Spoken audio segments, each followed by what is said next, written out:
지난 9월 위장약 성분 라니티딘에서 발암 우려 물질이 검출되면서 판매가 중단됐는데요.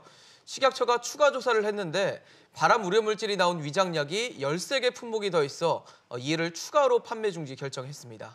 13개 품목의 위장약을 복용하는 환자가 2만 명이 넘는 것으로 나타났습니다. 과연 니자티딘을 복용하는 환자를 어떻게 대응해야 할지 자세한 내용 전문가와 짚어보겠습니다. 경희대 글로벌 미래교육원 권혁중 외래 교수입니다. 어서 오세요. 어서 오십시오. 네, 안녕하십니까.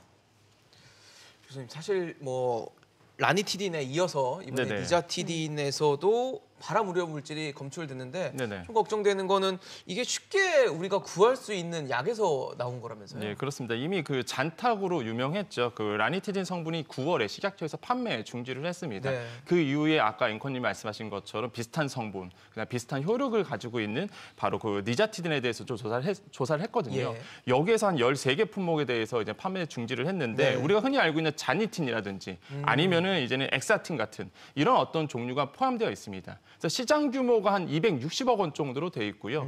그런데 사실 시장 규모가 작다. 그다음에 판매 품목도 13개 품목이다. 많은 분들이 막 복용하지는 않았다라고 얘기를 하지만 네. 사실 복용약입니다. 그러네요. 먹는 거거든요. 그러다 보니까 사실 이것을 복용했던 환우 같은 경우에는 사실 굉장히 심리적인 불안감을 얻을 수밖에 없는 것이죠. 이런 게 아마 문제가 되고 있다고 생각해 봅니다. 네, 자 지금 저희가 말씀드리고 있는 니자티딘, 현재 문제가 되고 있는 이 니자티딘이 어떤 성분이고 또 만약에 복용 중이신 분이라면 어떻게 대응을 해야 되는지 저희가 전문가 연결해서 자세히 알아보도록 하죠. 네. 한양대 명지병원 가정의학과 신현영 교수입니다. 교수님 안녕하세요. 안녕하세요. 네, 사실 지난 9월에 라니티딘에 이어서 이번에 니자티딘에서도 이제 NDMA가 검출이 됐다고 하는데 이 니자티딘과 NDMA 용어 설명부터 좀 쉽게 해주세요. 예, 니자티딘은 위산분비 억제를 통해서 속쓰림 증상이나 위궤양, 위식도, 역류 등에 흔하게 사용되는 위장관 약품 계열이 되겠습니다. 라니티딘과는 유사한 화학 구조를 가지고 있다고 생각하시면 될 것 같고요.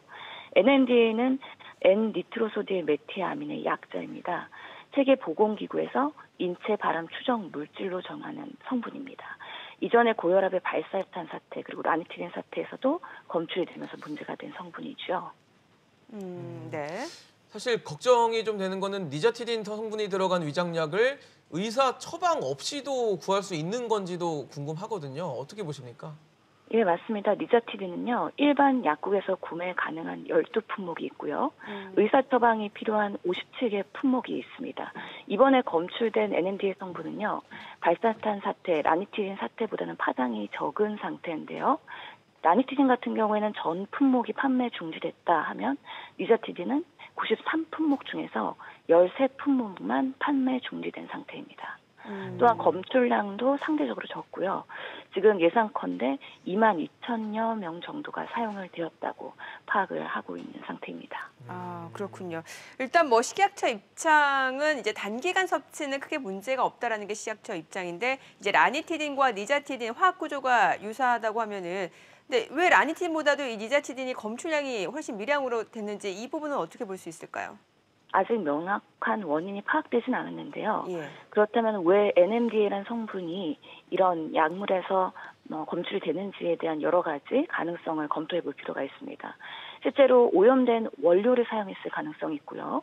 제조 과정에서 이런 불순물이 섞였을 가능성, 그리고 보관 과정에서 노출되었는지 여러 가지 가능성을 가지고 검토를 하고 있는 중인데요. 실제로 약품에 포함된 여러 성분들이 자체 분해 반응으로 이런 것들이 발생했다. 그렇다면 라니티딘보다는 니자티딘에서 자체 분해 정도의 수준이 적었지 않았을까라고 추측은 해볼 수 있습니다. 그렇다면 이 해당 의약품을 복용하고 있는 환자분들은 어떻게 좀 대응하는 게 좋을까요? 우선은 그 13개의 처방 리스트 목록을 확인을 하시고요. 네. 네. 만약에 해당이 되는 목록을 드시고 계셨다. 그러면 처방하는 의사와의 상담이 필요할 것 같습니다. 남은 약을 가지고 의원이나 약국에 방문을 하시면 다른 계열의 비슷한 효과의 약으로 대치가 가능한 상태고요. 네. 만약에 걱정되는 이상 증상이나 뭔가 질환이 있다, 이런 것들도 약물과의 개연 가능성을 확인해 볼 필요가 있습니다. 동시에 한국의학안전관리원 부작용신고센터나 식약처의 의약품관리과 이런 곳으로 연락을 해볼 수 있겠습니다. 네, 알겠습니다. 오늘 한양대 명지병원 가정의학과 신현영 교수였습니다. 잘 들었습니다. 고맙습니다. 감사합니다.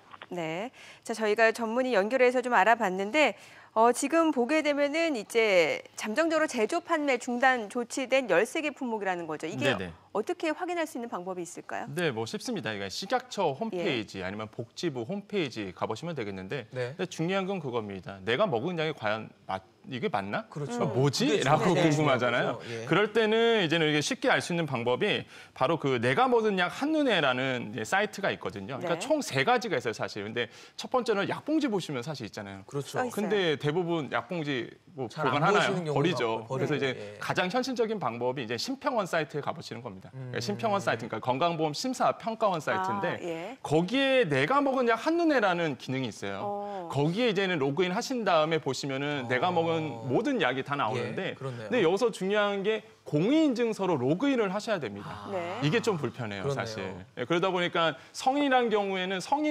사실 공인증서로 로그인하셔서 실제 저도 해봤는데 뭐 약국이라든지 아니면 조제 날짜가 나오거든요. 뭐 둘 다 클릭해도 내가 먹은 약이 다 나옵니다.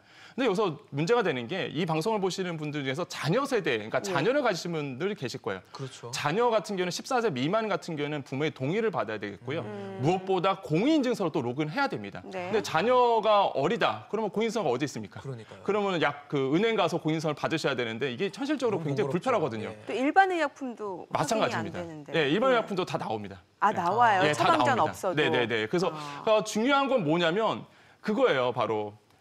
미만 14세 미만 같은 경우에는 사실 확인이 안 되기 때문에 부모 같은 경우에는 부모라도 이게 확인이 안 되거든요. 그러다 보니까 사실 이게 국민신고에 접수도 됐습니다. 네. 이런 민원들에게서 이것 좀 불편한 해소해달라 해서 그렇습니다. 이번 연도까지는 사실 어느 정도 국가에서 정부에서 이걸 해소하겠다라고 돼 있지만 아직까지는 이제 자녀 세대 같은 경우는 공인인증서가 꼭 필요하다. 아직까지는 이렇게 볼 수만 있겠고요. 마지막 세 번째로는 뭐 처방받은 이제 그걸 가지고 의료기관 방문해서 확인하는 방법. 그러니까 병원 가서 확인하면 되겠죠. 이런 3가지 방법으로 내가 먹은 약을 좀 확인할 수 있겠다라고 생각해 볼 수 있습니다. 네. 사실 아까 신현영 교수님 말씀을 들어보면은 교환이나 환불하는 것도 가능하다고 하는데 네, 그렇습니다. 어떤 절차를 거쳐서 어떻게 해야 되는 건가요? 아니, 이제 병원 같은 경우에는 사실 내가 찾아가서 사실 그 의사 상담 후에 꼭 돼야 되거든요. 그러니까 네네. 그 식약처에서 권장하고 있는 게 병원 의사, 그러니까 의사의 상담 후에 꼭 다시 한번 처방을 받아라라고 되어 있고요. 1회 안에서는 당연히 이제 무료입니다. 바로 이제 되고, 근데 일반의약품 같은 게 있잖아요. 예, 일반의약품 그렇죠. 같은 약국 가셔서 교환 환불이 가능하거든요. 이것도 마찬가지로 1회 안에서는 무료로 가능하다라고 말씀을 드리겠습니다. 영수증이나 이런 게 따로 필요 없는 건가요? 기본적으로 제가 갖고 있는 약간 정보가 있기 때문에 예. 당연히 이제 영수증 같은 경우는 의약품 같은 경우는 필요하겠죠. 그러니까 약국 갔을 때 일반 약품 같은 경우는 하지만은 뭐 병원에서 조제를 받았거나 그런 건 아니면 상관없고요. 기본적으로 약국에 자료가 있다면 이게 충분히 가능하다라고 생각해 볼 수 있습니다. 이게 위장약에 포함되어 있는 성분이라고 하니까 이제 많은 네네. 국민들이 이미 복용을 하셨을 수도 있고 네네. 그럴 것 같은데 이게 기억이 또 가물가물하잖아요. 네네. 내가 이미 먹었던 약에 이 성분이 있는지 어떻게 해야 될까요? 그러니까 요거 보시면은 똑같습니다. 식약처나 복지부 사이트에 가시면 되는데 대표적으로 식약처 홈페이지에 가보면요, 니자티닌 위장약 안정 정보라는 팝업 창이 지금 열려 있습니다. 예. 지금은 네, 열려 있습니다. 그래서 거기를 클릭해 보시면요, 예. 판매 중지 의약품 리스트가 딱 나오고요. 네. 그다음에 내가 먹었던 약이 만약에 이제 확인됐잖아요. 그럼 그걸 검색을 해보시면 딱 검색이 됩니다. 저도 해봤는데 다행히 제가 먹은 약은 안 걸리더라고요. 네. 그리고 무엇보다 저희 와이프도 위장약을 한 달 동안 먹었거든요. 예. 저도 걱정이 굉장히 심하잖아요. 그렇죠. 그래서 실제로 이 같은 방법으로 다 서치를 해봤는데 다행히 이제 검색은 안 돼서 다행히 좀 안도한 경우가 있었는데 아마 많은 분들이 위장약을 한 번쯤에 드셨다면은 제가 말씀드렸던 이 방법들을 내가 먼저 약이 뭔지 무엇인지를 확인한 다음에 그런 다음에 이제는 니자티닌 위장약 안정 정보 클릭하신 다음에 그 약에 대해서 걸려 있는지 안 걸려 있는지 체크해 보시는 게 굉장히 중요하다라고 말씀을 드리겠습니다. 알겠습니다. 오늘 니자티딘과 관련해서 권혁중 외래 교수와 얘기 나눠봤습니다. 말씀 고맙습니다. 네, 잘 감사합니다. 들었습니다.